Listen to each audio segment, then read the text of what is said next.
Cek cek cek 1 2 3. Halo, assalamualaikum, Bang Oto di sini. Lagi-lagi pertanian, lagi-lagi peternakan, teman-teman. Kali ini Mamang akan berbagi tips tentang merawat domba setelah lahir supaya tidak terjadi pada domba kalian, teman-teman. Nah, ini si Neng guys, ternyata dia mengalami infeksi pada alat reproduksinya. Nah, kali ini Mama akan menjelaskan dan memberikan tips bagaimana cara mengatasinya. Nah, teman-teman, setelah proses melahirkan, domba betina akan mengalami masa pemulihan yang krusial. Namun, tidak jarang komplikasi dapat terjadi. Salah satunya penyakit yang kerap menyerang adalah infeksi pada alat reproduksi, yang di dalam dunia peternakan dikenal sebagai metritis, atau dalam kasus parah bisa menyebabkan busuk pada alat reproduksi seperti si EIS ini, teman-teman. Nah, penyakit ini biasanya muncul akibat kondisi kandang yang kurang higienis serta proses persalinan yang tidak steril, teman-teman, atau adanya sisa plasenta yang tertinggal di dalam rahim.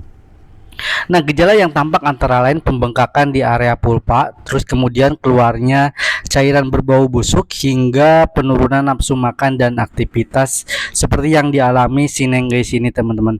Jika tidak segera ditangani, infeksi ini dapat menyebabkan kerusakan permanen pada organ reproduksinya, bahkan juga bisa menyebabkan kematian. Nah, bagaimana cara penanganan yang tepat dan cepat?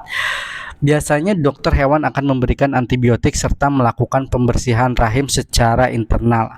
Atau kalau misalnya kita bisa melakukannya sendiri, itu lebih baik kita lakukan sendiri karena kita tahu bagian mana saja yang harus dibersihkan dan seperti apa kondisi hewan ternak kita. Nah, selain itu, untuk mencegah kasus serupa, peternak perlu menjaga kebersihan kandang, kemudian memastikan proses kelahiran dilakukan secara higienis, dan memantau kondisi indukan pasca melahirkan secara rutin, teman-teman. Kesalahan Mamang kemarin adalah tidak memantau kondisi indukan pasca melahirkan secara rutin karena Mamang tinggal pergi keluar kota, jadi tidak terperhatikan. Nah, jadi teman-teman, kesehatan reproduksi domba adalah kunci keberhasilan usaha ternak.